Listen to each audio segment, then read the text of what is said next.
नमस्कार दोस्तों, आपका स्वागत है हॉरर की दुनिया में। यहाँ हम आपके लिए लाते हैं उन कहानियों को जो आपके रोंगटे खड़े कर देंगी और दिल की धड़कनों को तेज कर देंगी। ऐसी रहस्यमयी कहानियां जहां आपको हर पल डर और खौफ का एहसास होगा। मेरी आपसे इतनी गुजारिश है कि आप अगर इस कहानी को पूरा सुनेंगे तो आपको सच में बहुत ज्यादा मजा आने वाला है। साथ ही अगर आप पहली बार हमारे इस चैनल पर आए हैं तो चैनल को अभी सब्सक्राइब कर लीजिए। ऐसा करने से हमारी और आपकी नजदीकियां बढ़ जाएंगी और आगे आने वाली वीडियो आप तक आसानी से पहुंच जाएगी। तो ज्यादा समय न लेते हुए जल्दी से अपनी कहानी को शुरू करते हैं आज की कहानी की तरफ और सुनते हैं आज की यह आप बीती। मेरी जिंदगी का सबसे अनोखा मोड़ शायद वही दिन था जब मैंने इस सुनसान पड़ी रेलवे कॉलोनी में चौकीदारी की नौकरी स्वीकार कर ली। मेरा नाम रवि है और जिंदगी ने मुझे कभी आसान रास्ते नहीं दिए। पहले छोटी मोटी दिहाड़ी की, फिर कुछ महीने किसी गोदाम में चौकीदारी की, लेकिन कहीं स्थायी सहारा नहीं मिला। जब यह नौकरी मिली तो लगा कि कम से कम अब रोजगार स्थिर रहेगा और मैं चैन से 2 वक्त की रोटी कमा लूंगा। मगर जिस जगह मैंने कदम रखा वहां की वीरानी मेरे मन पर बोझ डालने लगी थी। कॉलोनी तक पहुंचने वाली सड़क इतनी टूटी फूटी थी कि पहली बार जाते हुए लगा जैसे किसी भुला दिए गए गांव में जा रहा हूं। चारों तरफ सूखे पेड़, जंग लगे खंभे और जगह जगह गिरी हुई ईंटें। कभी यहां सैकड़ों परिवार रहते होंगे, इसका अंदाजा टूटे हुए मकानों की कतारें देखकर ही हो जाता था। दीवारों पर अब भी अधूरे पेंट, बच्चों की उंगलियों से बनी आकृतियां और मकड़ी के जाले मौजूद थे। यह सब देखकर ऐसा महसूस हुआ जैसे यहां रहने वाले लोग अचानक कहीं गायब हो गए हों। मुझे चौकी के लिए एक छोटा सा कमरा दिया गया था जो पुराने स्टेशन मास्टर का दफ्तर हुआ करता था। उसमें लकड़ी की टूटी मेज, एक कुर्सी और दीवार पर टंगी टूटी घड़ी थी जो बरसों से रुकी हुई थी। खिड़की से बाहर झांकने पर पूरी कॉलोनी का नजारा दिखता था। सूनी गलियां और टूटे मकान जिनमें कभी रोशनी जलती रही होगी। शाम के वक्त जब मैं पहली बार अपनी गश्त पर निकला तो दूर से ही हवाओं में एक अजीब सी ठंडक महसूस हुई। गर्मियों के दिन थे लेकिन यहां हवा कुछ और ही किस्म की लगती थी। सन्नाटा इतना गहरा था कि अपने कदमों की आहट भी भारी महसूस होती थी। चलते चलते मेरी नजर उन पुराने पोलों पर गई जिन पर कभी बल्ब टंगा होगा। अब वे तारहीन खंभे बंजर खेतों में खड़े किसी कंकाल जैसे लगते थे। मैं सोचने लगा कि यहां कितने लोग रहे होंगे। बच्चों की हंसी, महिलाओं के बातों की गूंज, मर्दों की देर रात की शराबखोरी, सब कुछ अचानक मिट गया। दिन का समय जैसे तैसे बीत जाता लेकिन रातें बेहद लंबी और थकाऊ लगती थीं। चौकीदार होने के नाते मेरा काम था पूरी कॉलोनी का चक्कर लगाना, हर तरफ देखना कि कोई घुसपैठियां तो नहीं। लेकिन सच कहूं तो यहां कौन आएगा। जगह इतनी सुनी थी कि चोर भी शायद कतरा कर निकल जाते। असली डर इंसानों से नहीं बल्कि उन आवाजों से था जो हर रात कानों तक पहुंचती। गांव के लोग मुझे शुरू से चेतावनी देते रहे थे। वे कहते, बाबूजी रात में वहां मत रहना। कई बार बिना पटरियों के ट्रेन की सीटी सुनाई देती है। मैंने इसे अफवाह समझा। आखिरकार पटरी तो बरसों पहले उखाड़ दी गई थी और स्टेशन को सरकारी दस्तावेजों में डेड जोन घोषित कर दिया गया था। मगर नौकरी की मजबूरी थी और मैं मजाक उड़ाकर बात टाल देता। पहली ही रात जब गहरी खामोशी छाई तो मुझे लगा जैसे दूर कहीं भीड़ की हल्की गुनगुनाहट सुनाई दे रही हो। पहले तो मैंने इसे अपनी थकान समझा, लेकिन धीरे धीरे आवाज साफ होने लगी। ऐसा लग रहा था जैसे यात्री डिब्बे के अंदर बैठकर बातें कर रहे हों। कोई खिड़की से बाहर झांक रहा हो और बच्चे रो रहे हों। मैं ठिठक कर खड़ा हो गया। चारों तरफ सिर्फ अंधेरा और टूटी हुई इमारतें थीं, लेकिन कानों तक आती आवाजें बिल्कुल असली लग रही थीं।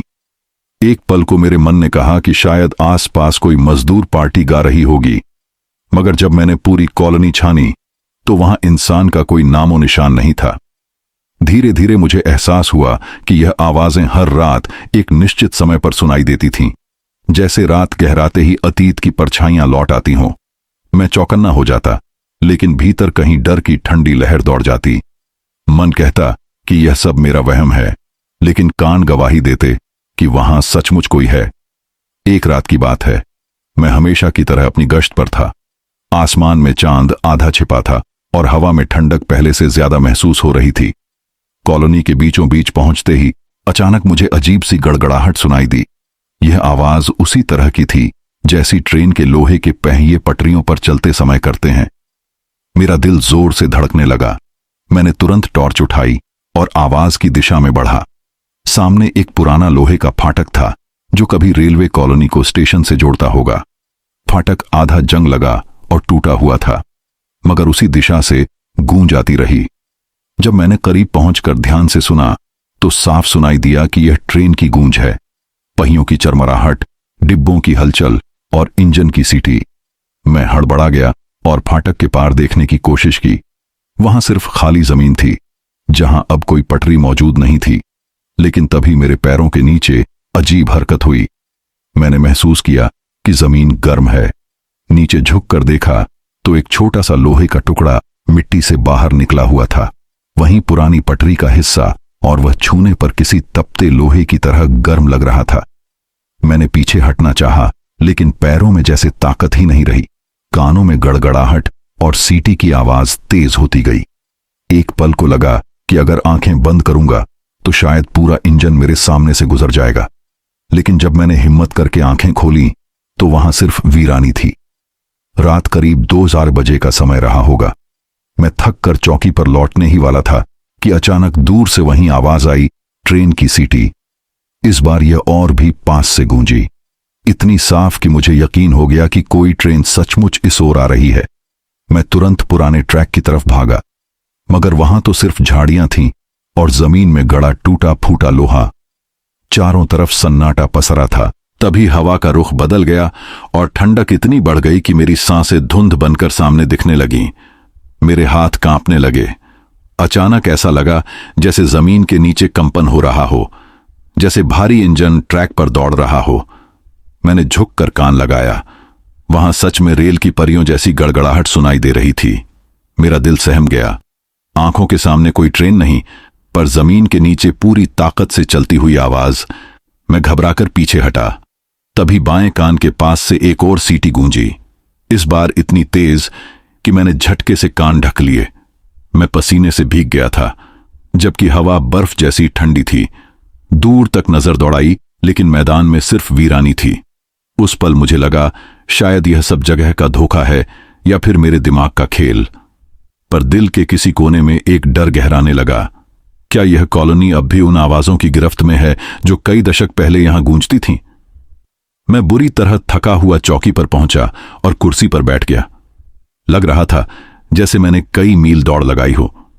तभी मेरी नजर जमीन पर पड़ी। चौकी के दरवाजे के पास एक कागज का टुकड़ा पड़ा था। मैंने उसे उठाया। वह एक पुराना रेलवे टिकट था, किनारे से थोड़ा फटा हुआ, और उस पर छपा हुआ साल था 1940 टिकट। हाल ही में गिरा हुआ लग रहा था, जैसे अभी अभी किसी ने जेब से निकालकर फेंक दिया हो। उसकी हालत बिल्कुल भी पुरानी नहीं थी। मेरी सांसें रुक सी गईं। इस वीरान कॉलोनी में अब कौन ऐसा टिकट लेकर घूमेगा, और वो भी इतने साल पुराना। मैंने उसे ध्यान से देखा। उस पर गंतव्य लिखा था, लाहौर। मेरी रीढ़ की हड्डी में सिहरन दौड़ गई। विभाजन का साल, लाहौर का नाम, और आज यहां मेरे सामने रखा टिकट। मेरे मन में अजीब सी बेचैनी फैल गई, जैसे ये टिकट मुझे किसी राज की ओर खींच रहा हो। मैंने जेब में रख लिया, लेकिन तभी मेरे पीछे से खुरचने जैसी आवाज आई। मैं पलटा तो देखा कि चौकी की दीवार पर कोई अदृश्य हाथ नाखून से कुछ लिख रहा है। धीरे धीरे वहां शब्द उभरने लगे। ट्रेन कभी पहुंची ही नहीं। मैं वहीं खड़ा रह गया। उस रात मेरी ड्यूटी पर कुछ अजीब सा बोझ था। पिछले दिन की घटनाएं अभी तक मेरे मन से निकली नहीं थीं, लेकिन मैंने खुद को समझा लिया था कि शायद थकान या वहम रहा होगा। पर जब आधी रात ढल रही थी और मैं टॉर्च लेकर उसी पुराने ट्रैक वाले हिस्से से गुजर रहा था, तो मेरी आंखें एकदम ठिठक गईं। सामने की मिट्टी पर 2 चमकदार सीधी लकीरें फैली हुई थीं। वे इतनी समानांतर थीं जैसे लोहे की पटरियां अभी भी वहीं खड़ी हों। शुरू में मुझे लगा कि यह मेरी आंखों का धोखा है, शायद टॉर्च की रोशनी किसी नमी पर पड़ रही हो। लेकिन जैसे ही मैंने झुककर देखा तो पाया कि वह कोई साधारण चमक नहीं थी। उन लकीरों में किसी ठंडे धातु जैसी झिलमिलाहट थी। मैंने धीरे से अपनी उंगली उस पर रखी, पर छूते ही लकीरें गायब हो गईं। जैसे वे केवल मेरी आंखों के लिए ही प्रकट हुई हों। मैं पीछे हटा और फिर दोबारा टॉर्च डाली। इस बार वहां सिर्फ मिट्टी थी, उबड़ खाबड़, सूखी और दरारों से भरी हुई। मेरे माथे पर पसीना छलक आया। यह दृश्य मुझे बार बार यही सोचने पर मजबूर कर रहा था कि यहां कोई ऐसी चीज है जो समय और हकीकत के नियमों से बाहर है। मैंने अपनी सांसें नियंत्रित करने की कोशिश की और सोचा कि शायद मैं अधिक सतर्क हो रहा हूं। लेकिन जब पीछे से रात की हवा में कोई ठंडी सी सरसराहट आई तो मेरे रोंगटे खड़े हो गए। मुझे लगा कि कोई मेरे पीछे खड़ा है, पर पलटने पर सिर्फ अंधेरा और वीरान पेड़ थे। अगली रात ड्यूटी पर आने से पहले ही मैं बेचैन था। पेट में हल्की सी मरोड़ थी और मन बार बार कल रात की उस चमकदार पटरियों की ओर खींच रहा था। जैसे ही गश्त शुरू हुई, मैंने तय कर लिया कि हर आवाज और हर गंध पर गौर करूंगा। आधी रात ढलते ही अचानक वातावरण में कुछ अजीब सा बदलाव महसूस हुआ। हवा में लोहे की गंध घुली हुई थी। यह साधारण धातु जैसी गंध नहीं थी, बल्कि ऐसी जैसे किसी पुराने लोहे की जंग खा चुकी पटरियां तपकर पिघल रही हो। उस गंध के साथ ही धुएं और कोयले की हल्की सी चुभन मेरे गले तक पहुंची। मुझे तुरंत अपनी दादी की कहानियां याद आईं। वह अक्सर कहा करती थीं कि पुराने जमाने के स्टीम इंजन जब पहाड़ी रास्तों से गुजरते थे तो पूरी हवा में कोयले और धातु का मिश्रण भर जाता था। वह गंध इतनी प्रबल होती कि लोग दूर से ही समझ जाते ट्रेन आ रही है। मैं वहीं खड़ा सोचता रहा कि यह गंध आखिर यहां कैसे आई। अब तो यहां कोई ट्रेन चलती ही नहीं। धीरे धीरे वह गंध और तेज होने लगी, इतनी कि मेरी आंखों में जलन होने लगी। मैंने चारों ओर देखा, पर ना तो कोई आग थी, ना कोई ट्रेन, सिर्फ खाली मैदान और टूटी फूटी झाड़ियां। परंतु मेरे कानों ने तब एक और अनहोनी पकड़ी। दूर से आती हुई धातु की खड़खड़ाहट। वह आवाज बिल्कुल वैसी ही थी जैसे पहियों का लोहा पटरी पर रगड़ खाता हो। मैं हक्का बक्का खड़ा रह गया। यह समझना कठिन था कि यह सब मेरे मन का वहम है या वास्तव में कोई छिपा हुआ इंजन वहां से गुजर रहा है। पर भीतर से एक बात साफ थी, यह गंध और आवाजें मुझे अतीत में ले जा रही थीं, जैसे समय की कोई परत उठाकर मुझे यह दिखा रही हो कि कभी यहां रेल की सांसें धड़कती थीं। उस रात मैंने ठान लिया था कि अब सिर्फ दूर से सुनकर या देखकर संतुष्ट नहीं रहूंगा। मुझे उस आवाज का पीछा करना ही होगा। टॉर्च और डंडा हाथ में लेकर मैं धीरे धीरे उस दिशा में बढ़ा जिधर से गंध और खड़खड़ाहट आ रही थी। रास्ता सुनसान और डरावना था। झाड़ियों के बीच से गुजरते हुए मेरे कदम खुद ब खुद धीमे हो रहे थे, जैसे कोई अदृश्य शक्ति मुझे रोकना चाहती हो। कुछ ही देर में मुझे दूर से हल्की सी रोशनी दिखाई दी। पहले तो लगा कि यह किसी घर की बत्ती होगी, लेकिन ध्यान से देखने पर समझ आया कि वह एक चलती हुई चमक थी, ठीक वैसे ही जैसे ट्रेन के हेडलाइट्स अंधेरे को चीरते हैं। मेरा दिल तेजी से धड़कने लगा। यहां कोई ट्रेन नहीं हो सकती। फिर यह रोशनी कहां से आ रही है? मैंने अपने कदम और तेज कर दिए। जैसे जैसे मैं पास पहुंचा, वह रोशनी स्थिर होती चली गई और आखिरकार जब मैं बिल्कुल करीब पहुंचा तो मेरी सांस थम गई। वहां ट्रेन नहीं थी, बल्कि एक पुरानी लाल अटेन लटकी हुई थी। उसकी लौ हरे पीले रंग में टिमटिमा रही थी और उसके नीचे किसी का लंबा साया हिल रहा था। वह साया धीरे धीरे आकार लेने लगा। उसकी चाल, उसकी कद काठी किसी आदमी जैसी थी। मेरा गला सूख गया, पर मैं वहीं खड़ा रह गया। साया मुझे पहचान रहा था या नहीं, यह कहना मुश्किल था, लेकिन उसकी मौजूदगी इतनी वास्तविक थी कि मुझे अपने चारों ओर की हवा भारी लगने लगी। उस साए की छाया लंबी होती गई और धीरे धीरे मेरी ओर खिसकने लगी। मैं टॉर्च जलाए खड़ा रहा, लेकिन उसका चेहरा अब भी कालेपन में छिपा हुआ था। उस क्षण मुझे समझ आ गया था कि यह महज कोई साया नहीं है, यह किसी ऐसे का अक्स है जिसकी अधूरी कहानी इन पटरियों पर अब भी भटक रही है। साया अब धीरे धीरे और नजदीक आता गया। पहले मैंने सोचा शायद कोई नशे में चूर आदमी है या फिर कोई पुराना चौकीदार जो मेरे साथ मजाक कर रहा है, लेकिन जैसे ही टॉर्च की रोशनी उसके चेहरे पर पड़ी, मेरी सांसें थम गईं। उसका चेहरा इंसान ही नहीं लग रहा था, बल्कि जैसे धुंधली परछाई में बना कोई अधूरा नक्शा हो। आंखें जगह पर थीं, पर खाली, उनमें कोई चमक या पुतलियां नहीं थीं। होंठ हिलते तो थे, मगर उनकी हरकत से कोई आवाज नहीं निकल रही थी। और तभी उसकी वर्दी पर लगी पीतल की बटन चमकी। टिकट कलेक्टर की निशानी। मैं एक पल को जम गया। मन में आया कि पीछे मुड़कर भाग जाऊं, पर कदम जैसे जमीन से चिपक गए थे। फिर अचानक उसने मुंह खोला और एक अजीब सी खरखराती आवाज आई, टिकट दिखाओ। उसकी आवाज में ना इंसानियत थी ना गुस्सा, बस एक अधूरी मांग। दिल की धड़कन इतनी तेज थी कि मुझे लग रहा था जैसे पूरा स्टेशन सुन रहा हो। मेरे हाथ अपने आप जेब की ओर बढ़े। जेब में मैंने पिछले ही दिन जमीन पर पड़ा एक पुराना फटा हुआ टिकट उठाकर रखा था। बस यूं ही उसे निकालते ही मेरी उंगलियां कांपने लगीं। मैंने धीरे से टिकट आगे बढ़ाया। उसकी आंखें खाली होने के बावजूद उसी टिकट पर टिक गईं। साया मेरे करीब आ गया। उसकी ठंडी सांसें मेरे चेहरे को छू रही थीं। जैसे ही उसने टिकट छुआ, कागज चटकते अंगारों की तरह जलने लगा। मेरी आंखों के सामने वह टिकट राख में बदल गया और सबसे डरावनी बात, उसका हाथ भी टिकट के साथ धुएं में बिखर गया। अगले ही पल उसकी पूरी देह हवा में घुलती चली गई। पर जाते जाते उसने धीमे स्वर में कहा, यह यात्रा अभी खत्म नहीं हुई। उस रात के बाद मेरा मन बिल्कुल विचलित हो गया। मैं अपने कमरे में लौटा तो मुझे लगा जैसे दरवाजे की दरारों से भी रेलगाड़ी की सीटी की गूंज आ रही हो। मैं चादर ओढ़कर लेट गया, लेकिन नींद आंखों से कोसों दूर थी। सुबह जब उठा तो महसूस किया कि जेब खाली थी। टिकट तो जल गया था, लेकिन राख कहां गायब हो गई समझ नहीं आया। जेब पर हाथ रखते ही अजीब सी ठंडी लहर पूरे शरीर में दौड़ गई। उस दिन मैंने कॉलोनी के पुराने हिस्से में जाकर लोगों से बात करने की सोची। यहां ज्यादातर मकान खंडहर बने पड़े थे, लेकिन एक बुजुर्ग चाय की दुकान चलाते थे। मैंने उनसे हिम्मत जुटाकर पूछा, बाबा, क्या कभी यहां से कोई ट्रेन गुजरी थी? बुजुर्ग की आंखें अचानक चमक उठी। वे हंसे नहीं, बोले भी नहीं, बस कुछ पल तक मुझे देखते रहे। फिर धीरे से बोले, बेटा, यहां ट्रैक कभी नहीं हटे।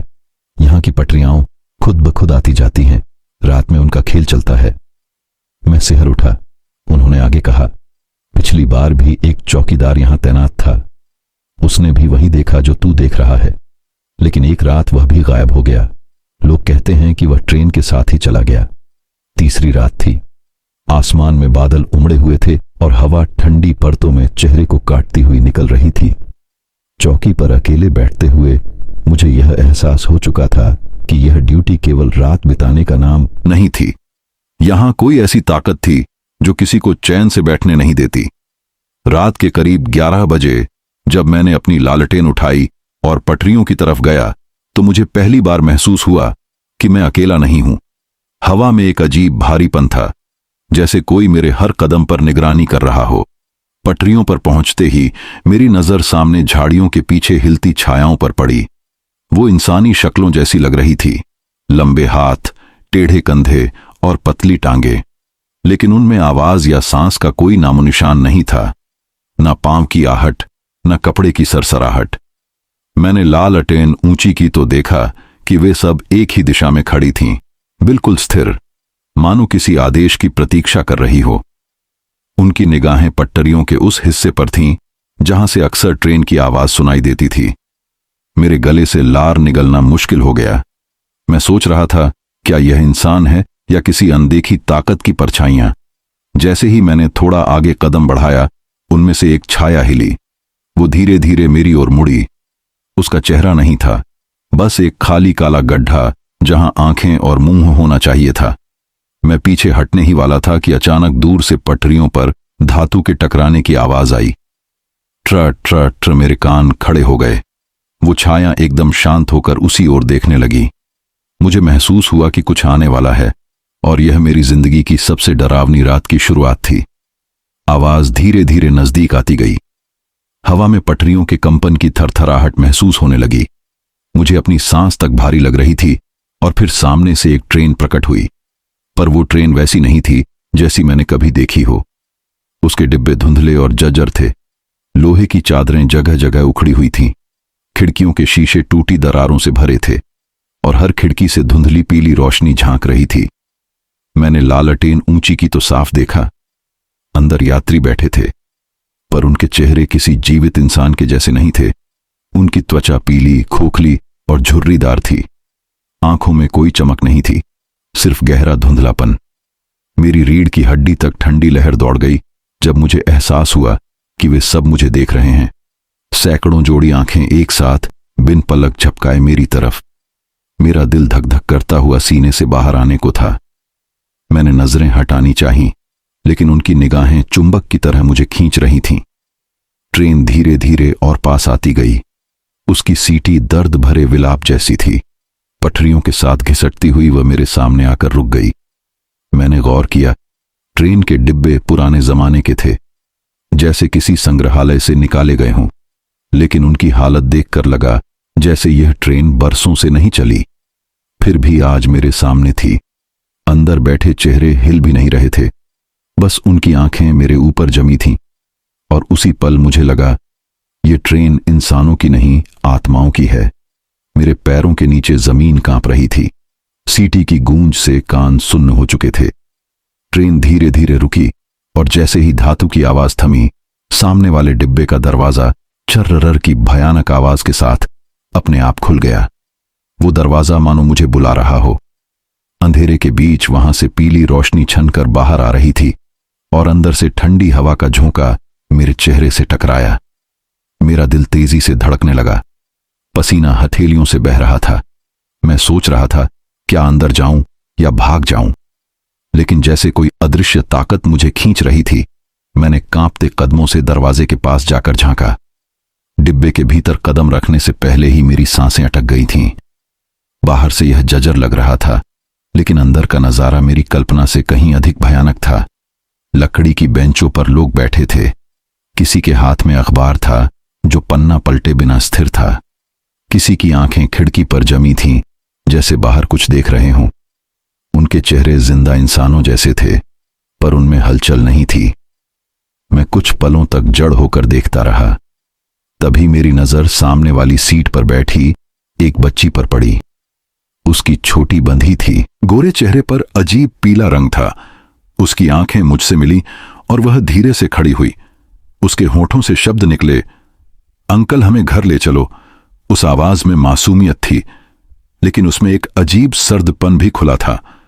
मेरा गला सूख गया। मैं समझ नहीं पा रहा था कि यह बच्ची मुझसे मदद मांग रही है या मुझे किसी जाल में फंसा रही है। मैंने धीमे कदम पीछे खींचे। जैसे ही मैंने ऐसा किया, बाकी यात्री भी अपनी गर्दन घुमाकर मेरी ओर देखने लगे। उनकी आंखों की खालीपन मुझे भीतर तक हिला रहा था। ऐसा लग रहा था जैसे सैकड़ों अदृश्य हाथ मेरा रास्ता रोक रहे हों। मैंने हिम्मत जुटाकर कहा, तुम लोग कौन हो? यहां क्यों बैठे हो? पर मेरी आवाज मानो डिब्बे की दीवारों में गुम हो गई। जवाब कोई नहीं मिला, केवल खामोशी और उस बच्ची की झुकी हथेली जो अब भी मेरी ओर बढ़ी हुई थी।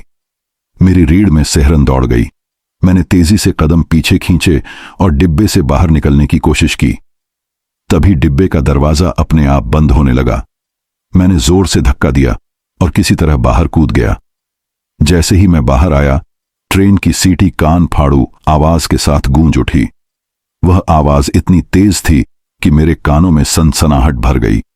मुझे लगा जैसे पूरा मैदान हिल गया हो। धुएं के गुब्बार ने आसमान को ढक लिया।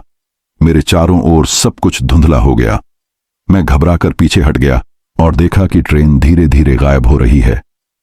उसके डिब्बे धुएं में घुलते जा रहे थे, मानो कभी अस्तित्व में ही नहीं थे। पर जाते जाते उस ट्रेन ने मुझे अकेला नहीं छोड़ा। जैसे किसी अदृश्य हाथ ने मेरी ओर कुछ फेंका हो। मेरे पैरों के पास एक चमड़े का बैग आकर गिरा। वह बैग पुराना और फटा हुआ था, जैसे सालों तक किसी अंधेरे कमरे में पड़ा रहा हो। मेरा दिल धड़क रहा था, पर जिज्ञासा ने मुझे उसे उठाने पर मजबूर कर दिया। जब मैंने उसकी पकड़ खोली तो भीतर से पीले पड़े टिकट गिरे। उन पर तारीखें देखी, 1973, 1961, 1974। मेरे हाथ कांप गए। यह सब टिकट उसी ट्रेन के यात्रियों के थे। टिकटों के नीचे एक भारी गुच्छा पड़ा था, लोहे की चाबियों का। उन पर जंग जम चुकी थी। हर चाबी अलग थी, जैसे अलग अलग डिब्बों या ताले की हो। मुझे समझ नहीं आया कि इन्हें किससे सौंपा जाए। लेकिन सबसे ज्यादा डरावनी चीज नीचे रखी एक डायरी थी। उसके पन्ने फटे हुए और धुंधले थे, लेकिन पहले पन्ने पर साफ साफ लिखा था, जो यहां चौकीदार बनता है उसका सफर अधूरा नहीं रह सकता।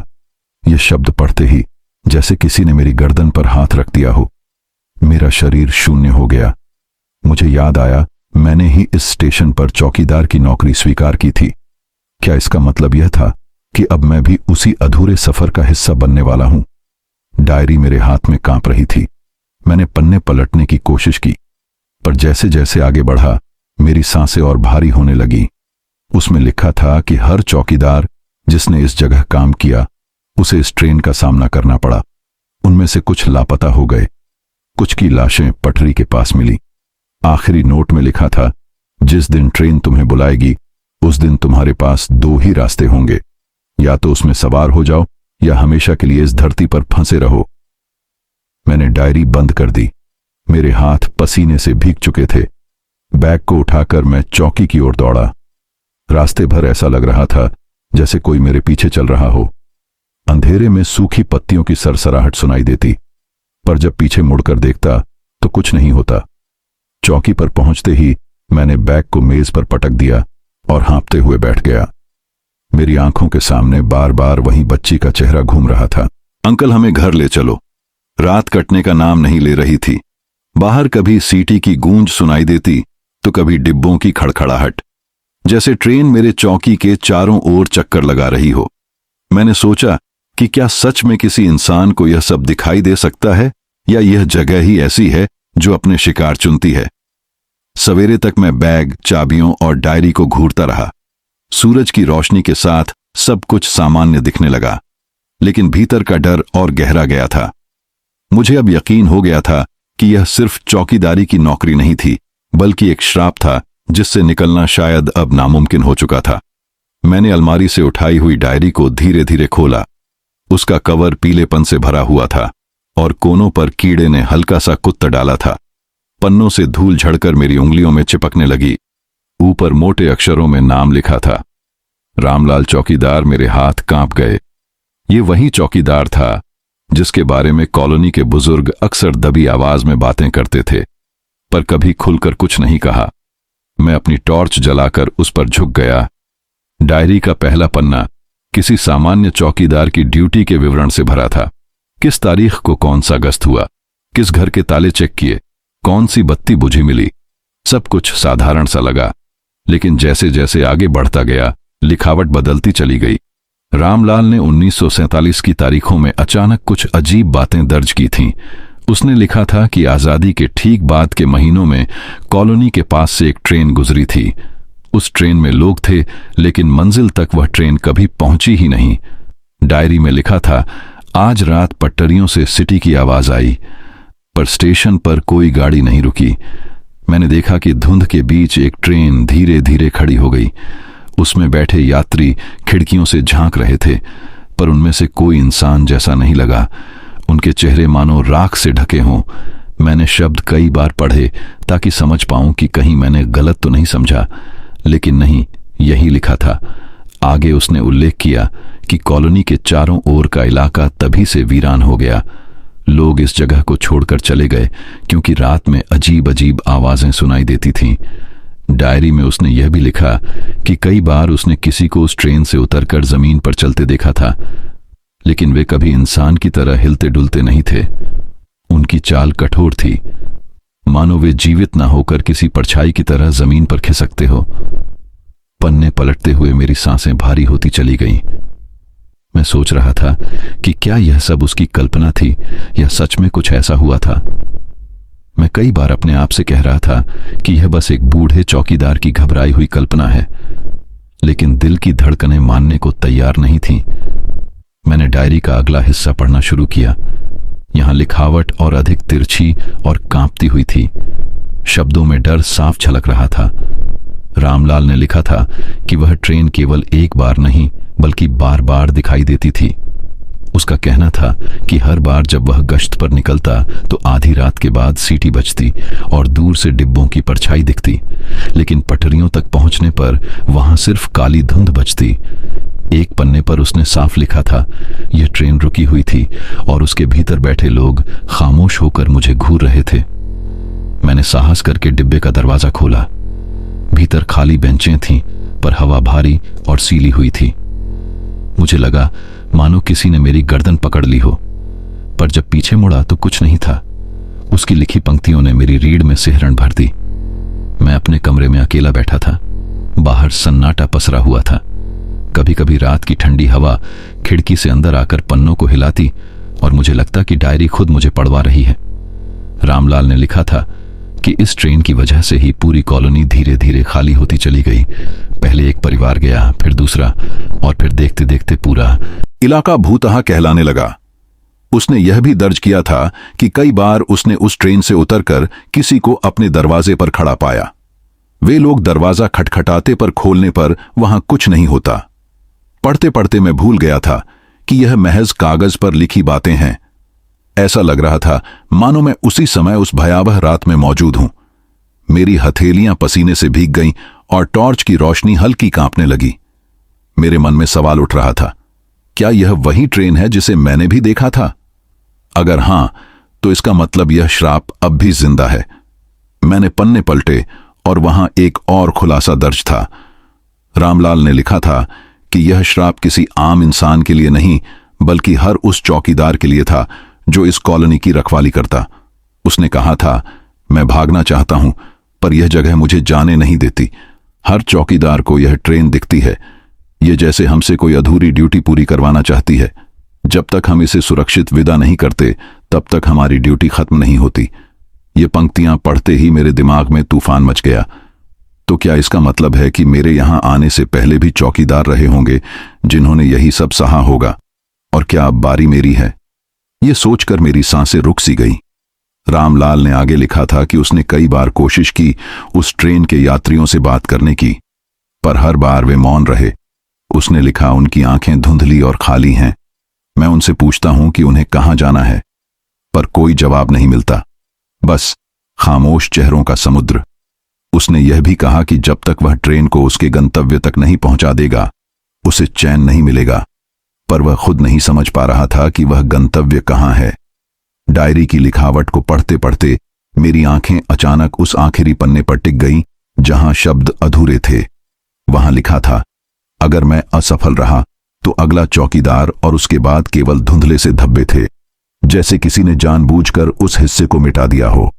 पन्ने पर उभरे हुए दाग देखकर लग रहा था कि किसी ने बहुत जोर से रगड़ा होगा। मेरा दिल धड़कने लगा। अचानक मेरे भीतर एक अजीब डर समाने लगा। क्या यह अगला चौकीदार मैं ही हूं? उस रात कॉलोनी की गहरी खामोशी में जब मैं अपनी चौकी पर बैठा, तो बार बार वही अधूरी लाइन मेरे कानों में गूंजने लगी। ऐसा महसूस हो रहा था जैसे कोई अदृश्य आवाज बार बार मुझे पुकार रही हो। मैंने बार बार खुद को समझाने की कोशिश की कि यह सब मेरा भ्रम है, लेकिन हर बार निगाहें उठाकर जब अंधेरे गलियारे को देखता तो ऐसा लगता मानो कोई परछाई सरकती हुई वहां से गुजरी हो।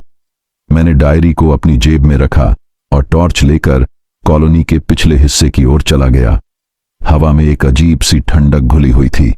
जैसे ही मैं उन पुराने पेड़ों के पास पहुंचा, अचानक मुझे कदमों की आहट सुनाई दी।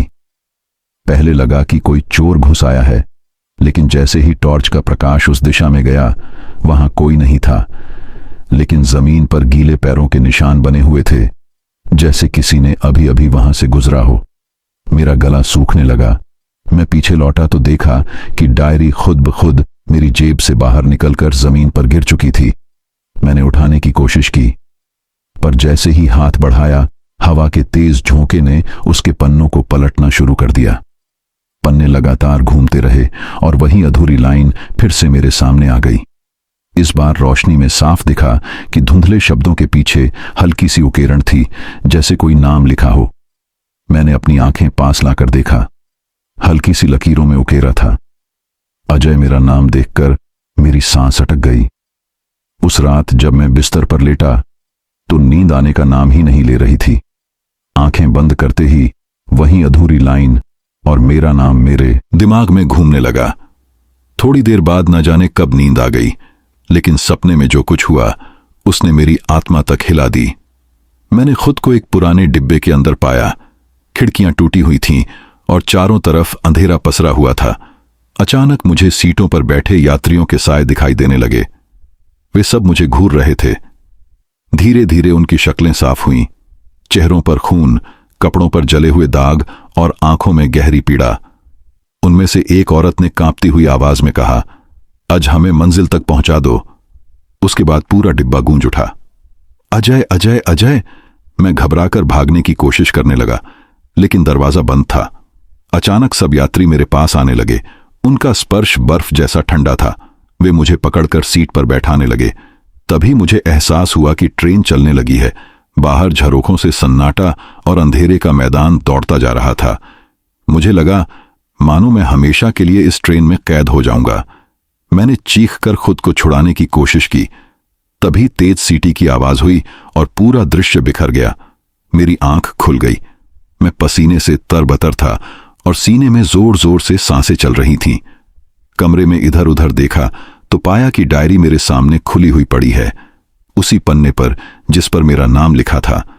मैंने घड़ी देखी, रात के ठीक 3 बजे। बाहर कॉलोनी में कुत्तों के भौंकने की आवाजें गूंज रही थीं। अचानक मुझे लगा कि खिड़की के पास कोई खड़ा है। जब मैंने ध्यान से देखा तो वहां एक धुंधली आकृति थी जो धीरे धीरे पीछे हटते हुए अंधेरे में गायब हो गई। मुझे अब समझ में आने लगा था, यह डायरी कोई साधारण कागज नहीं बल्कि श्राप की गवाही है, और यह श्राप अब मेरे जीवन से जुड़ चुका है। अगली सुबह मेरी हालत बेहद खराब थी। रात का सपना और डायरी की सच्चाई ने मेरी नींद और चैन सब छीन लिया था। मैं जब चौकी पर पहुंचा तो मेरा मन बिल्कुल अस्थिर था। मैंने पूरी डायरी फिर से पढ़ने की कोशिश की, लेकिन जितना पढ़ता उतना ही श्राप की पकड़ मजबूत होती चली जाती। डायरी के हिसाब से हर चौकीदार की यही नियति थी कि वह उस ट्रेन को देखे, उसके यात्रियों की आत्माओं से रूबरू हो और अंत में उनका बोझ उठाए। रामलाल की लिखावट में भी यही दर्द साफ झलकता था। उसने लिखा था कि उसने भी कई बार कोशिश की यात्रियों को मंजिल तक विदा करने की, पर हर बार असफल रहा, और शायद उसी असफलता के कारण अब यह बोझ मुझ पर आ पड़ा था। मैं सोचने लगा, क्या मेरी ड्यूटी सिर्फ ताला लगाने और गश्त करने तक सीमित है, या फिर अब मेरा भाग्य इन मृत आत्माओं को मुक्त करना भी है? यह सवाल भीतर तक चुभ रहा था। डायरी पढ़ने के बाद मेरी हालत ऐसी थी जैसे किसी ने मेरी छाती पर भारी पत्थर रख दिया हो। उन शब्दों में सिर्फ स्याही नहीं थी, मानो उसमें बरसों का सड़ा गला डर, अधूरी चीखें और भूले हुए रहस्य कैद थे। उस रात ड्यूटी पर निकला तो पटरियों के आसपास की हवा अलग ही लग रही थी, जैसे किसी ने पूरे वातावरण से ऑक्सीजन खींच ली हो। सांस लेना मुश्किल हो रहा था और मुझे बार बार लग रहा था कि अंधेरे में कोई मेरी हर हरकत पर नजर रख रहा है। गश्त का रूटीन मेरे लिए अब सामान्य नहीं रहा था। पहले जब मैं टॉर्च लेकर घूमता था तो सिर्फ झाड़ियों की सरसराहट या दूर कहीं कुत्तों के भौंकने की आवाज सुनाई देती थी, पर उस रात वातावरण में एक अनजाना बोझ था। स्टेशन की टूटी फूटी इमारतें और जंग लगी पटरियां भी जैसे मुझसे कुछ कहना चाह रही हों। हर कोना मुझे घूरता महसूस हो रहा था। करीब आधी रात का समय था जब अचानक कानों में सीटी की वही पुरानी गूंज पड़ी। पहले तो मुझे लगा कि दिमाग मेरी थकान से खेल खेल रहा है, पर जैसे जैसे आवाज करीब आई, जमीन भी थरथराने लगी। मैंने आंखें फैलाकर देखा। अंधेरे से धीरे धीरे वहीं भूतिया ट्रेन निकल रही थी, पर इस बार नजारा पहले से भी ज्यादा खौफनाक था।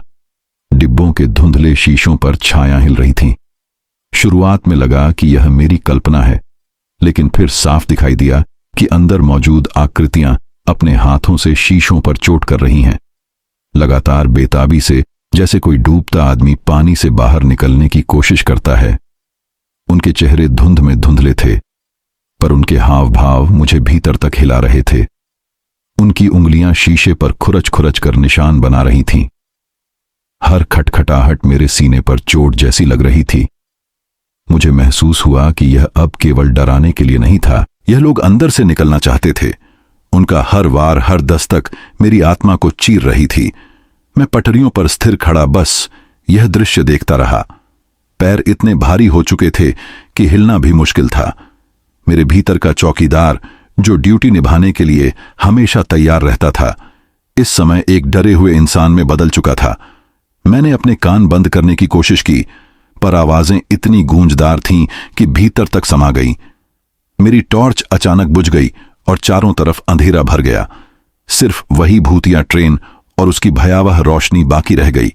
मेरे शरीर पर पसीना ऐसे बह रहा था जैसे मैं बारिश में भीग गया हूं। तभी ट्रेन की खिड़कियों पर हाथों की गति और तेज हो गई, मानो किसी ने अंदर आग लगा दी हो और सब भागना चाह रहे हों। धुंध के बीच उनकी परछाइयां और डरावनी लगने लगी। मैं चाहकर भी नजरें नहीं हटा पा रहा था। दिल की धड़कन इतनी तेज थी कि लगा अभी छाती फट जाएगी। उस क्षण मुझे लगा कि मैं अकेला नहीं हूं। सच तो यह था कि मैं उन कैद आत्माओं के बीच खड़ा हूं। उनकी बेबसी, उनका दर्द और उनका इंतजार सब मेरे सामने था। जैसे ही ट्रेन धीरे धीरे रुकने लगी, पटरियों पर एक अजीब सी कड़क कड़ाहट गूंज उठी। लोहे की आवाज इतनी भयावह थी कि कानों में गूंजती रही। मेरे पैरों के नीचे जमीन कांप रही थी और जब आखिरकार ट्रेन ठिठक कर थमी तो मेरी सांसें भी थम गईं। बिना किसी चेतावनी के डिब्बों के दरवाजे अपने आप खुलने लगे। चरमराहट इतनी लंबी थी कि लगा जैसे सदियों से बंद कब्र के ताले टूट रहे हों। दरवाजों से हल्की धुंध बाहर फैलने लगी जो धीरे धीरे इंसानी आकृतियों का रूप ले रही थी। मेरे सामने यात्रियों की भीड़ खड़ी थी। औरतें, बच्चे, बूढ़े, जवान सब। उनके कपड़े पुराने जमाने के लग रहे थे, जैसे किसी और समय के हों। कुछ के हाथों में थैले थे, कुछ की बाहों में बच्चे। उनकी आंखें सीधे मेरी ओर देख रही थीं। वह ना नाराज दिखते थे, ना ही संतुष्ट। उनके चेहरे भाव शून्य थे, मानो सदियों का इंतजार उनकी आंखों में जम गया हो। मेरे शरीर में कंपी दौड़ गई। मैं टॉर्च उठाना चाहता था, पर हाथ काम नहीं कर रहे थे। वे सब चुपचाप खड़े रहे, जैसे किसी इशारे का इंतजार कर रहे हो। हवा में ठंड बढ़ने लगी और सांसों से धुंध निकल रही थी। भीड़ में से एक बुजुर्ग व्यक्ति धीरे धीरे आगे बढ़े। उनकी चाल थकी हुई थी, लेकिन चेहरे पर अजीब सी गंभीरता थी। उन्होंने मुझ पर गहरी नजर डाली और बोले, तुम चौकीदार हो, तुम्हारे हाथ में हमारी मुक्ति है। उनकी आवाज किसी गुफा से आती गूंज जैसी थी। मैं कांपते हुए पीछे हट गया और बम मुश्किल बोल पाया, आप लोग कौन हैं? आप मुझसे क्या चाहते हैं? बुजुर्ग ने ठंडी सांस ली और कहा, हर चौकीदार से यही वादा लिया गया है। ये पटरियां, ये स्टेशन, ये ट्रेन, इन सब का बोझ चौकीदार की पीढ़ियों पर है। हमें मुक्त करना तुम्हारा कर्तव्य है। उनके शब्द सुनते ही मेरे कानों में डायरी की पंक्तियां गूंज उठीं। वह वाक्य कि चौकीदार का काम सिर्फ निगरानी नहीं, बल्कि अधूरी आत्माओं का हिसाब पूरा करना है। मैंने कांपती आवाज में पूछा, कैसे? मैं ये सब कैसे कर सकता हूं? लेकिन बुजुर्ग ने कोई जवाब नहीं दिया। उनकी आंखें धुंध से ढक गईं और उन्होंने बस अपना हाथ उठाकर ट्रेन की ओर इशारा कर दिया। पूरी भीड़ भी उसी दिशा में देखने लगी। ऐसा लग रहा था मानो सब एक साथ मुझे उसी ओर धकेल रहे हों। मैंने डरते डरते डिब्बे में कदम रखा। दरवाजे के भीतर जाते ही एक बर्फ जैसी ठंडक ने मेरी सांसें थमा दी, जैसे कोई अनजानी ताकत मेरे शरीर के भीतर की गर्मी को खींच रही हो। डिब्बे की दीवारें गहरे सलेटी रंग में जमी हुई थीं, मानो दशकों से धूप का कोई असर उन पर नहीं पड़ा हो। मेरे पैरों के नीचे बिछी धातु की सतह बेहद ठंडी थी। हर कदम पर आवाज गूंजती, लेकिन उसके साथ ही एक और अजीब गूंज सुनाई देती, जैसे कोई परछाई मेरे कदमों के साथ चल रही हो। मैंने चारों ओर देखा। खिड़कियों से हल्की नीली रोशनी छन कर भीतर आ रही थी, लेकिन वह रोशनी भी गर्माहट देने के बजाय डर बढ़ा रही थी। सीटों पर यात्री बैठे हुए थे। उनके चेहरे मध्यम धुंध में ढके हुए थे, लेकिन उनकी आंखें बिल्कुल साफ दिख रही थीं। हर एक की आंखें मेरी ओर गड़ी थीं। ऐसा लग रहा था कि वे सांस नहीं ले रहे, बस नजरें टिकाए मेरी हर हरकत पर ध्यान दे रहे हों। किसी ने पलक नहीं झपकाई, किसी ने हलचल नहीं की। पूरा डिब्बा भयानक खामोशी से भरा हुआ था। मैंने साहस जुटाकर एक सीट के पास खड़े होकर उस पर बैठे यात्री को देखा। उसका चेहरा आधा धुंध में छिपा था, लेकिन उसकी आंखें गहरे पीले रंग में चमक रही थीं। मैं डर से कांप गया। तभी अचानक ट्रेन हल्के से झटकी और हिलने लगी। मैंने समझा ट्रेन फिर से आगे बढ़ने वाली है। मेरा शरीर जैसे अपने आप सीट से चिपक गया। धीरे धीरे ट्रेन गति पकड़ने लगी। बाहर से गूंजती सीटी सुनाई दी, लेकिन वह सीटी सामान्य नहीं थी। वह आवाज सीधे मेरी खोपड़ी में उतर रही थी। मेरी नसें तन गईं और मेरे कानों से खून जैसा कुछ रिसने लगा। मैंने सिर पकड़ लिया, मगर आवाज रुकने का नाम ही नहीं ले रही थी। मैं खिड़की से बाहर झांकने लगा, लेकिन जो दृश्य दिखाई दिया उसने मेरी आत्मा को हिला दिया। बाहर कोई परिचित आधुनिक स्टेशन या पटरियां नहीं थी। वह दुनिया किसी और समय की थी। मेरे चारों ओर काली धुंध में डूबे मकान दिखाई दिए, जिनकी खिड़कियों से आग की लपटें फूट रही थीं। लोग भाग रहे थे, चीख रहे थे। हर जगह अफरा तफरी थी। छोटे छोटे बच्चे मां बाप से बिछड़ रहे थे। मैंने महसूस किया कि ट्रेन मुझे किसी और युग में, किसी और सदी में खींच कर ले जा रही है। मैंने अपने आप को संभालने की कोशिश की और सीट पकड़कर खड़ा रहा। तभी मुझे लगा कि यात्रियों की सांसें अब चलने लगी हैं। वे सब एक साथ सिर घुमाकर खिड़कियों से बाहर देखने लगे। उनकी आंखों से आंसू बहने लगे थे, लेकिन होंठ बंद थे। वे कुछ कहना चाहते थे, लेकिन बोल नहीं पा रहे थे। डिब्बे की छत से पानी की बूंदें टपकने लगी, लेकिन वह पानी नहीं था, वह खून जैसा गाढ़ा लाल तरल था। उसने सीटें और फर्श रंग दिया। मेरे पैरों के नीचे चिपचिपाहट महसूस हुई। मैं हड़बड़ाकर पीछे हटा, लेकिन वहां खड़ा हर यात्री मुझे रोकता सा महसूस हुआ, जैसे वे सब मिलकर मुझे भागने से रोक रहे हों। मैं पूरी तरह घबरा गया था। तभी ट्रेन एक और झटके के साथ तेजी से आगे बढ़ने लगी। मेरे कानों में फिर वही भारी सीटी गूंजी और मुझे एहसास हुआ यह साधारण यात्रा नहीं है, बल्कि यह उन आत्माओं का रास्ता है जो कभी अपने गंतव्य तक नहीं पहुंच पाई। ट्रेन की खिड़की से बाहर झांकते ही मुझे एक भयानक दृश्य दिखाई दिया। यह कोई साधारण सफर नहीं था, बल्कि अतीत की परतों में कैद एक नरक था। बाहर जलती हुई बस्तियां दिखाई दे रही थीं। मकान धुएं में घिरे थे और लोग अपने ही घरों से बाहर भाग रहे थे। हर जगह खून बह रहा था। पटरियां लाल रंग से भीगी हुई थीं और रेल की बोगियों के पास लाशें बिखरी पड़ी थीं। मैंने तुरंत पहचान लिया कि यह दृश्य 1947 का है। वही साल जब देश आजाद हुआ था, लेकिन लाखों लोग बंटवारे की आग में झुलस गए थे। यहां सब कुछ उस खौफनाक दौर की याद दिला रहा था। ट्रेन शायद उसी समय की है जब यात्रियों से भरे डिब्बों को काट डाला गया था और पूरा सफर मौत में बदल गया था। मेरे सामने एक बच्चा खिड़की पर खड़ा होकर मुझे देख रहा था। उसकी आंखें लाल थीं और चेहरा राख से काला हो चुका था। उसने हाथ उठाकर मेरी ओर इशारा किया। उसके पीछे से एक औरत चीखती हुई आई और बच्चे को अपनी बाहों में खींच लिया, लेकिन उस औरत का शरीर अचानक धुंध में बदल गया और फिर से गायब हो गया। डिब्बे में बैठे अन्य यात्रियों ने अब मेरे साथ बातचीत शुरू की। उनमें से एक बुजुर्ग खड़ा होकर बोला, हम सब अधर में अटके हुए हैं। हमारे खून ने इन पट्टरियों को बांध दिया है। जब तक कोई चौकीदार हमें सही दिशा नहीं देगा, हम बार बार इसी सफर में फंसे रहेंगे। उसकी आवाज में गहराई और दर्द था। मैंने उससे पूछा, लेकिन मैं क्या कर सकता हूं? मैं तो बस एक चौकीदार हूं, साधारण इंसान। उसने उत्तर दिया, हर चौकीदार साधारण नहीं होता। तुम्हारे हाथ में चाबी है हमें मुक्त करने की। अगर तुम चाहो तो यह यात्रा पूरी हो सकती है। मैं समझ नहीं पा रहा था कि वह किस चाबी की बात कर रहा है, लेकिन भीतर से एक अजीब कंपन होने लगा, जैसे मेरे शरीर में कोई और शक्ति जन्म ले रही हो। मैं कांप गया और मेरी सांसें तेज हो गईं। अचानक बाहर के दृश्य और भी स्पष्ट हो गए। मैंने देखा कि पटरियों पर पड़े लोग उठने लगे। वे अधमरे थे, लेकिन खड़े होकर ट्रेन की ओर बढ़ रहे थे। उनकी आंखों में गुस्सा, दर्द और प्यास भरी थी। वे ट्रेन को रोकना चाहते थे, मगर ट्रेन आगे बढ़ती जा रही थी। उनके हाथों से खून बहता और पटरियों पर गिरते ही वह चमकने लगता। ट्रेन अचानक झटके के साथ रुक गई। अंधेरे डिब्बे में सब यात्री मेरी ओर देखने लगे। उनकी निगाहें अब शांत नहीं थीं, वे भारी और गंभीर थीं। अचानक वे सब एक साथ मेरा नाम पुकारने लगे। उनका स्वर इतना गहरा था कि मेरे कानों में धमाके होने लगे। मेरी खोपड़ी जैसे फटने वाली थी। मैं दोनों हाथों से सिर पकड़कर चिल्लाने लगा। आवाजें बढ़ती ही जा रही थीं। यात्री अपनी सीटों से उठकर मेरे चारों ओर खड़े हो गए। उनकी परछाइयां दीवारों पर लंबी और टेढ़ी दिख रही थीं। उनमें से हर कोई चाहता था कि मैं कुछ करूं, पर क्या यह मुझे समझ नहीं आ रहा था। तभी अचानक डिब्बे का दरवाजा खुद ब खुद खुल गया। ठंडी हवा का एक तेज झोंका भीतर आया और मुझे पीछे की ओर धकेल दिया। मेरा शरीर संतुलन खो बैठा और मैं डिब्बे से बाहर गिर पड़ा।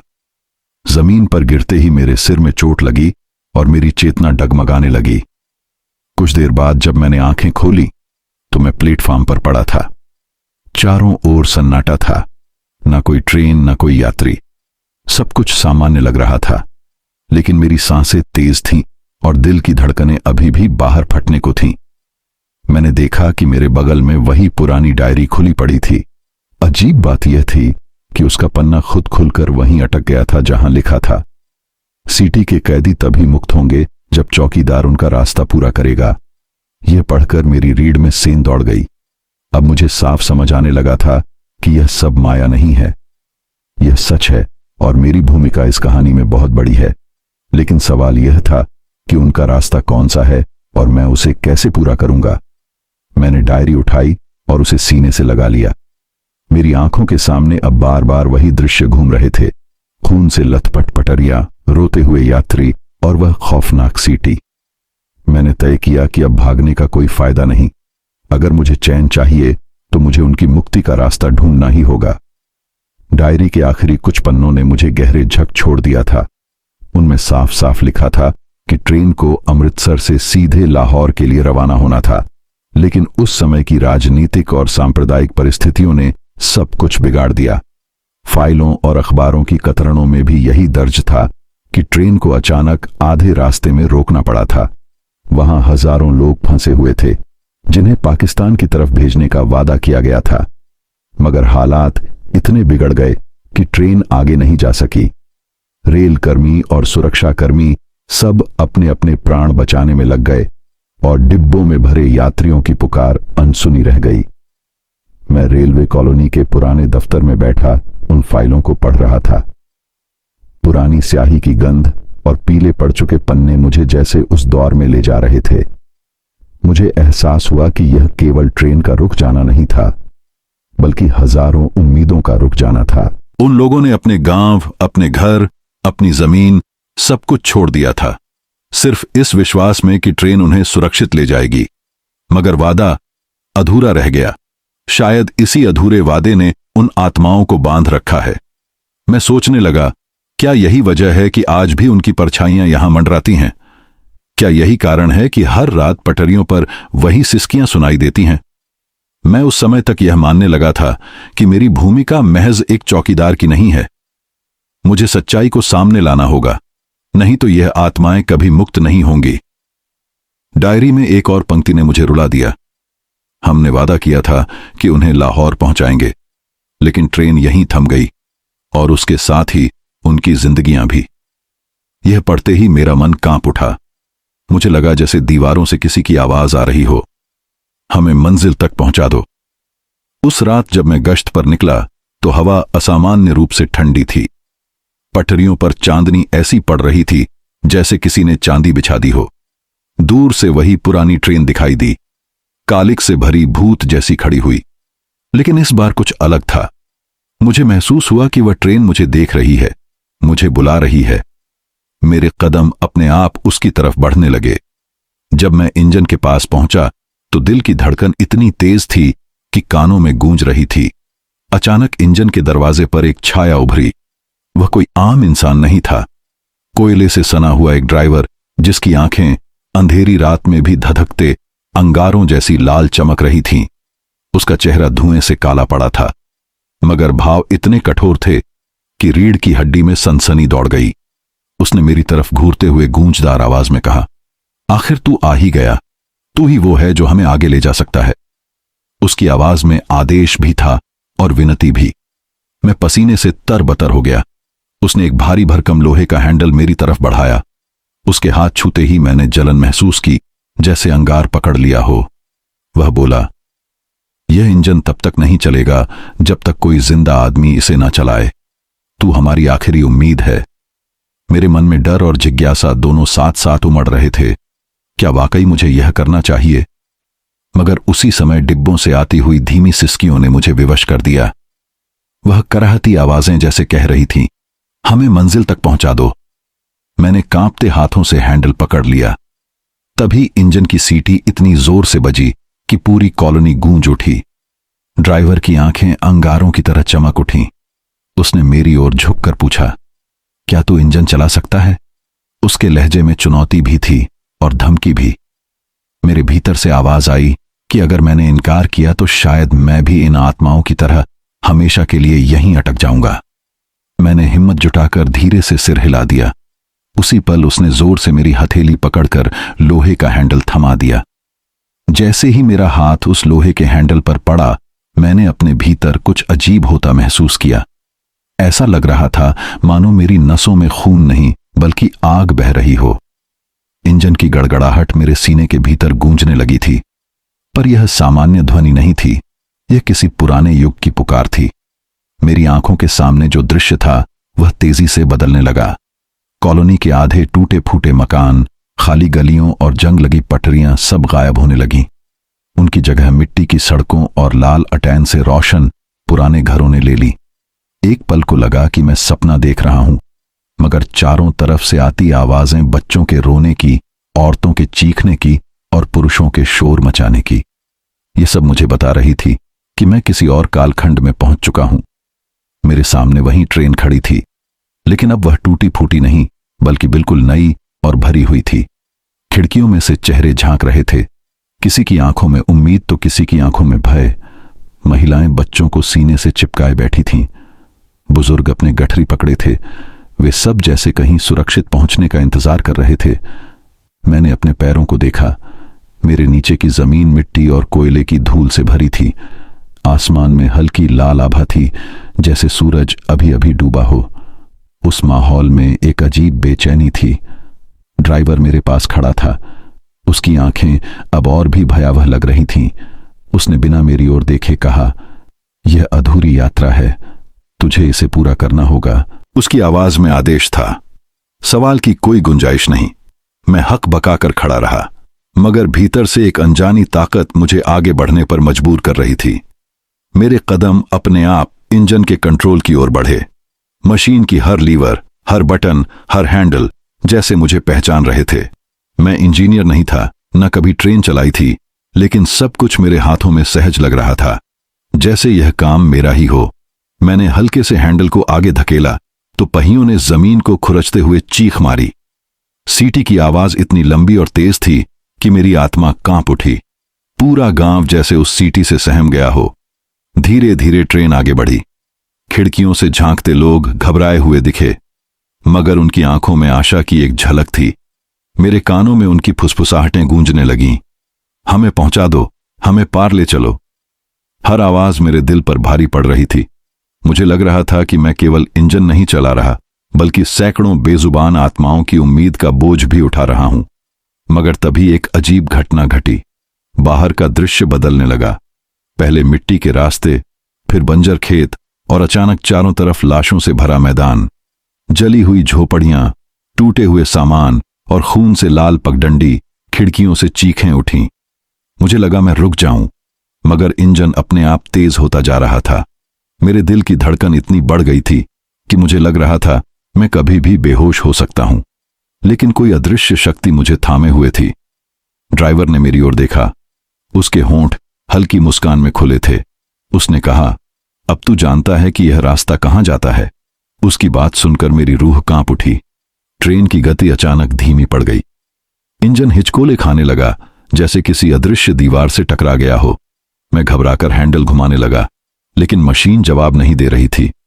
तभी खिड़कियों से आती आवाजें और तेज हो गईं। लोग खटखटाने लगे, खिड़कियों पर हाथ मारने लगे। उनकी आंखों में ऐसा भय था मानो उन्हें फिर से वही मौत झेलनी पड़ेगी जो एक बार झेल चुके हैं। मेरे कानों में किसी बच्चे की चीख गूंजी, हमें बचा लो। उस आवाज ने मेरी हड्डियों तक को कंपा दिया। मैंने इंजन को दोबारा चलाने की कोशिश की, मगर सब बेकार था। तभी ड्राइवर मेरे करीब आया और उसकी आवाज गूंजी, अगर तू इसे नहीं चलाएगा तो तू भी यहीं रह जाएगा। उसकी बात सुनकर मेरे पैरों तले जमीन खिसक गई। मैंने महसूस किया कि मेरे आसपास की हवा भारी हो रही है, जैसे किसी गहरे कुएं में उतरता जा रहा हूं। मेरी सांसें थम रही थीं। खिड़कियों से झांकते चेहरे अब धुंधले होते जा रहे थे, लेकिन उनकी आंखें और ज्यादा चमक रही थीं। मुझे लगा मानो सैकड़ों आंखें मेरी आत्मा को निगल लेना चाहती हों। मैंने घबराकर इंजन के अलग अलग हैंडल और लीवर खींचने शुरू कर दिए। हर बार किसी अजीब सी ध्वनि होती, जैसे किसी अदृश्य जंजीर को झटका दिया गया हो, लेकिन ट्रेन आगे नहीं बढ़ी। यात्रियों की आत्माएं अब खिड़कियों से बाहर झांकने लगीं। उनके हाथ लंबे होकर कांच से बाहर निकलने लगे, जैसे मुझे पकड़ने आ रही हो। ड्राइवर अब बिल्कुल मेरे सामने खड़ा था। उसकी आंखों की राख जैसे और ज्यादा जलने लगी थी। उसने अपने काले कोयले से सने हाथ मेरी ओर बढ़ाए और कहा, तेरी किस्मत अब इनसे बंध चुकी है।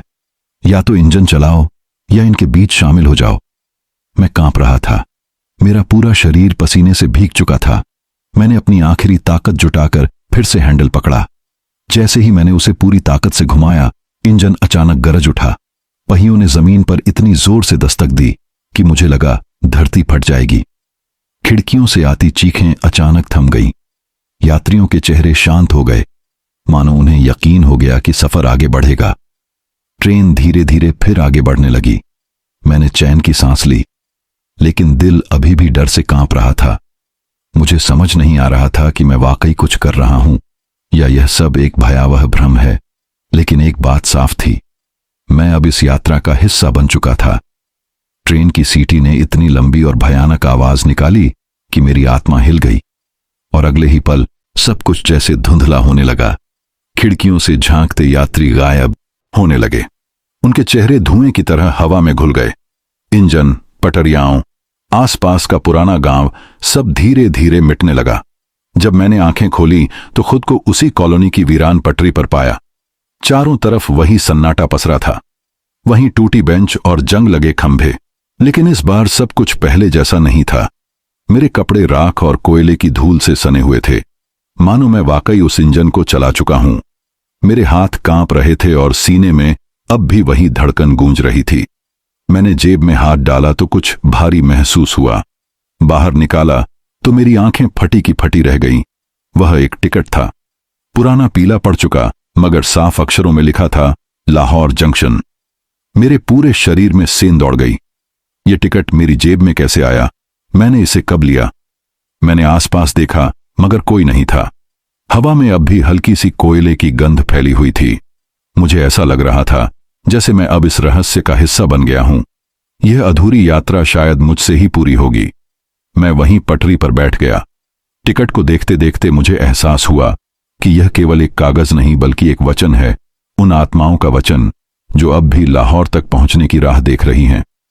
और शायद अब मैं ही वह जरिया हूं जो उन्हें वहां तक पहुंचा सकता है। अब तक की सारी घटनाओं ने मुझे भीतर तक हिला दिया था। कॉलोनी, ट्रेन, राख के डिब्बे, चौकीदारों की डायरी, सब मुझे एक ही दिशा में धकेल रहे थे। इतने दिनों की उलझनों और मौत जैसी रातों के बाद अब यह साफ हो चुका था कि मेरा काम अधूरा रह गया। सफर पूरा करना है। मैं यह भी समझ चुका था कि जब तक यह यात्रा पूरी नहीं होगी तब तक यह श्राप किसी और को निगलता रहेगा। मगर सवाल था, आखिर कैसे? पटरी तो सालों पहले उखाड़ दी गई थी। अब ना कोई इंजन बचा था, ना कोई गार्ड, ना कोई गाड़ी। मैं दीवार से टिक कर बैठ गया और डायरी के आखिरी पन्ने को देखा। उसमें पहले कुछ भी नहीं लिखा था, लेकिन अचानक मेरी आंखों के सामने स्याही जैसे शब्द उभरने लगे। लिखा था, पटरिया चौकीदार के विश्वास से बनती है। यह वाक्य मेरे भीतर गूंज गया। मैं हंस भी नहीं सका, रो भी नहीं सका। सोच में पड़ गया कि यह कैसे संभव है। इंसान का विश्वास लोहे की पटरियां बना सकता है। मगर फिर याद आया, इन सब दिनों में जो कुछ हुआ वह किस तरह संभव था। राख की बनी ट्रेन, बिना आवाज के बोलते यात्री, लाल अटेन के बुझते ही दुनिया बदल जाना, यह सब तो सामान्य नहीं था। शायद यही सच था कि विश्वास ही यहां की असली धुरी है। मैंने गहरी सांस ली और महसूस किया कि मेरे सामने सिर्फ दो रास्ते हैं। या तो हार मानकर इस श्राप को अगले चौकीदार तक पहुंचने दूं, या फिर हिम्मत करके अपने विश्वास को पटरियों में ढाल दूं। तभी अचानक मुझे अपने पिता की आवाज याद आई। बचपन में वे कहते थे, जिस पर विश्वास हो वह सच बन जाता है। शायद यही मेरा आखिरी मौका था। मैंने डायरी बंद की, लालटेन उठाई और बाहर निकलने की तैयारी की। भीतर कहीं हलचल थी, डर भी, लेकिन उससे बड़ा एक एहसास था। अब मैं सिर्फ चौकीदार नहीं रहा, बल्कि इस पूरी यात्रा का आखिरी प्रहरी हूं। उस रात चांद कहीं दिखाई नहीं दे रहा था। पूरा आकाश काले धुएं की तरह अंधकार से ढका हुआ था। मैंने लाल अटेन जलाई और धीरे धीरे कॉलोनी की सुनसान सड़कों पर कदम रखने लगा।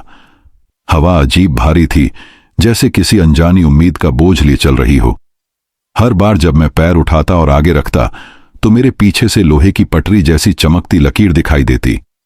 पहले मुझे लगा यह मेरी आंखों का भ्रम है, लेकिन जब झुककर देखा तो सचमुच वहां ठंडी धातु जैसी पटरियां उभर आई थी। मेरा दिल जोर जोर से धड़क रहा था, एक ओर यह अनुभव डराने वाला था, दूसरी ओर यह मुझे विश्वास दिला रहा था कि शायद यही रास्ता है। मैंने फिर कदम बढ़ाया और एक बार फिर पटरियां पीछे पीछे बनने लगी। धीरे धीरे हर कदम के साथ पूरी गली में लोहे की चमकदार रेखाएं फैलने लगीं, जैसे मेरी आत्मा ही उन्हें गढ़ रही हो। मैं चलते चलते उस जगह पहुंचा जहां कभी रेलवे क्वार्टर खत्म होते थे और जंगल शुरू हो जाता था। वहां की मिट्टी तक भारी हो गई, मानो उसमें से कोई गहरी नींद से उठ रहा हो।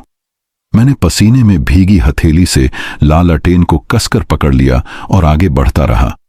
हर कदम के साथ पटरियां लंबी होती गई और मुझे ऐसा लगा कि मैं अपने भीतर के डर को लोहे में ढाल रहा हूं। उस पल समझ आया कि चौकीदार होना सिर्फ डंडा घुमाना या कॉलोनी की रखवाली करना नहीं था, यह विश्वास को जिंदा रखना था। यही पटरियां थीं जो यात्रियों को उनकी मंजिल तक ले जाती थीं और यही पटरियां मेरी कसौटी थी। हवा में लोहे की गंध और राख की हल्की सी खुशबू घुलने लगी। मुझे यकीन हो गया कि कुछ बड़ा होने वाला है। जैसे जैसे मैं आगे बढ़ा, अचानक धुंध के बीच एक हल्की सी आवाज गूंजी। पहियों की घरघराहट में ठिठक कर रुक गया। लालटेन की लॉक कांप रही थी। धुंध और भारी हुई और उसमें धीरे धीरे एक धुंधला आकार बनने लगा।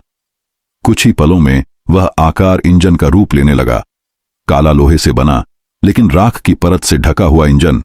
उसकी खिड़कियां खाली थीं, मगर धुआं उसके चिमनी से उठ रहा था।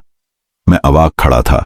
आंखों के सामने धीरे धीरे इंजन से लेकर आखिरी डिब्बे तक पूरी ट्रेन प्रकट हो गई। हर डिब्बा राख से बना लगता था, लेकिन उसकी खिड़कियों में बैठे लोग अलग थे। वे खामोश थे, मगर उनकी आंखों में कोई अजीब सी उम्मीद झलक रही थी। कोई डर नहीं, कोई चित्कार नहीं, बस जैसे वे मेरी ओर ताक रहे हों कि अब मैं उन्हें उनकी मंजिल तक ले जाऊंगा। मुझे लगा मेरे पैरों के नीचे की जमीन कांप रही है। मेरे भीतर एक अजीब गर्व और भय दोनों उमड़ रहे थे। यही वह ट्रेन थी, वही यात्री जिनके बारे में मैंने डायरी में पढ़ा था। वे अब मुझसे उम्मीद कर रहे थे। मैं आगे बढ़ा और इंजन के दरवाजे पर हाथ रखा। वह दरवाजा अपने आप खुल गया। भीतर अंधेरा था, लेकिन ऐसा लगा जैसे मुझे ही वहां खड़ा होना है। मैंने गहरी सांस ली और इंजन के फर्श पर कदम रखा। उस पल मुझे लगा जैसे मैं अब इस पूरी यात्रा का चालक बन चुका हूं। मैंने इंजन में झांक कर देखा। वहां कोई ड्राइवर नहीं था, यह काम मुझे ही करना था। मैंने लीवर को दबाया। पहिए तेज घूमने लगे। उस अंधेरे में सिर्फ आवाजें थीं, लोहे की चरमराहट, भाप का फूटना और पटरियों पर गूंजती गड़गड़ाहट। मगर यह पटरियां अब मेरे सामने बन रही थीं। हर बार जब मैं कदम आगे रखता, धुंध में चमचमाते लोहे के टुकड़े उभरते और पटरी का आकार ले लेते, मानो मेरा विश्वास ही उन्हें जीवन दे रहा था। धीरे धीरे मैंने देखा कि धुंध में परछाइयां उभर रही थीं। वे परछाइयां किसी स्टेशन के खंडहर जैसे रूप ले रही थीं। टूटी हुई बेंचें, जंग लगे बोर्ड और ढाती इमारतें। ये सब मुझे मेरे पिता की कहानियों की याद दिला रहे थे, जब वे बताते थे कि कैसे आजादी से पहले ट्रेनें लाहौर तक जाया करती थीं। अचानक मेरी नजर एक बूढ़े मुसाफिर पर पड़ी जो खिड़की से मुझे लगातार देख रहा था। उसकी आंखों में एक सवाल था, क्या अब हम सचमुच पहुंच पाएंगे? ट्रेन तेजी से भाग रही थी। खिड़कियों से बाहर धुंध की परतें फटकर अनजानी झलकियां दिखा रही थीं। कभी वीरान खेत, कभी जजर पुल, कभी किसी स्टेशन का धुंधला नाम। मैं अपनी जगह पर खड़ा सब कुछ देख रहा था, मानो समय उल्टा बहने लगा हो। अचानक मेरे सामने एक बोर्ड उभरा। काली स्याही से लिखा लाहौर जंक्शन। दिल धक से रह गया। यही वह मंजिल थी जिसे इन यात्रियों ने कभी पूरा नहीं देखा था। पर जैसे ही बोर्ड उभरा, वैसा ही तुरंत धुंध में घुल गया। उसी पल मैंने डिब्बों की तरफ देखा। सारे यात्री मुस्कुरा रहे थे। उनकी आंखों में सुकून था। धीरे धीरे उनके चेहरे धुंधले होने लगे। उनकी परछाइयां पारदर्शी होकर हवा में घुलने लगीं। पहले तो मुझे घबराहट हुई, लेकिन तभी समझ आया, यही उनकी मुक्ति थी। जिस सफर के अधूरेपन ने उन्हें बांध रखा था, वह अब पूरी हो चुकी थी। एक एक करके सब राख की तरह बिखर गए, मानो हवाओं में घुलकर समय से परे किसी अनदेखी जगह पहुंच गए हों। डिब्बे अब खाली थे, लेकिन उनमें एक अनोखी शांति थी। अचानक ट्रेन झटके से रुक गई। धुंध गहरी हो चुकी थी और मेरे चारों ओर सब कुछ गायब हो गया। इंजन की सांस बंद हो चुकी थी। मैं ठिठक कर खड़ा रह गया।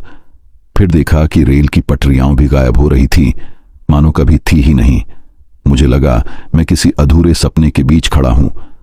जब धुआं छूटा तो पाया कि मैं फिर से उसी कॉलोनी की सुनसान गली में खड़ा था। सब कुछ पहले जैसा लग रहा था, टूटी झोपड़ियां, वीरान चौपाल और खामोशी। लेकिन भीतर से मैं जानता था कि कुछ हमेशा के लिए बदल चुका है। मेरे पैरों के पास कुछ पड़ा था। मैंने झुककर उठाया। वह एक नई डायरी थी, वही डायरी जो पहले चौकीदार ने छोड़ी थी, मगर अब उसके पन्ने कोरे थे और पहले ही पन्ने पर लिखे शब्द थे, आखिरी चौकीदार, अब तुम्हारी ड्यूटी पूरी हुई। उस रात मैं पहली बार वर्षों के बाद चैन से सो पाया, मगर नींद में भी धुंध के उस पार से मुझे ट्रेन की सीटी सुनाई देती रही। संगीत कहानी समाप्त हुई और अब समय है हमारे हर रोज के सिलसिले की तरफ बढ़ने का। यह है हमारे वो सब्सक्राइबर्स जिन्होंने पिछली वीडियो पर कमेंट किया था। नेपाल से सूरज जी, जर्मनी से सोनी जी, भुवनेश्वर से तूफान नायक जी, ओसा से चिन्मय जी, मुंबई से अपर्णा जी, दिल्ली से पूजा वर्मा जी, भीम बस्ती से अमन जी, राजस्थान से पूर्णचंद जी, महाराष्ट्र से विशाल जी, मणिपुर से नीरज जी, जालंधर से सोनू नागरा जी, बेलारूस से रिकी जी, उत्तर प्रदेश से शिवम जी, लखनऊ से फलक जी, नई दिल्ली से शादाब जी, मोहाली से विशाल जी, ऑस्ट्रेलिया से अरुण जी, फिरोज से गुरजीत जी, सगवाड़ा से हरीश जी, नेपाल से अभिषेक जी, जॉर्डन से राजेश जी, ओडिशा से एलिजाबेथ जी, असम से डिक्की बोरा जी, मुंबई से नीता शाह जी, कुकीलैंड से रोमियो और लेना जी, सासाराम से विश्वजीत जी, छत्तीसगढ़ से करण जी, बनारस से रोशन जी, मलेशिया से बलदेव जी, प्रयागराज से यूएस तिवारी और हर्ष तिवारी जी, करनाल से कृष्णा जी, सुल्तानपुर से धर्मेंद्र यादव जी, हिमाचल से मुस्कान जी, मध्य प्रदेश से देवास जी, पंजाब से गुरजीत जी, इंग्लैंड से तजवाली और मुस्तफा जी, झारखंड से राजा जी, नागालैंड से अपोंग नागा जी, काठमांडू से सुब्रत जी, जम्मू से अंकुश जी, लंदन से नवनीत जी, हेतौदा से धीरज जी, नागालैंड से तूतन देव जी, आप सभी का बहुत बहुत धन्यवाद हमारी कहानियों को अंत तक सुनने के लिए। अगर आप भी चाहते हो आपका नाम हमारे वीडियो में ऐसे ही लिया जाए तो अभी इस वीडियो के कमेंट सेक्शन में अपना नाम और अपने शहर का नाम लिखकर हमें बताइए और इस वीडियो पर लाइक जरूर करिए। मैं आपका हॉरर हंटर मिलता हूं आपसे अगली वीडियो में एक और खौफनाक किस्से के साथ। तब तक आप अपना ख्याल रखिए। Good night.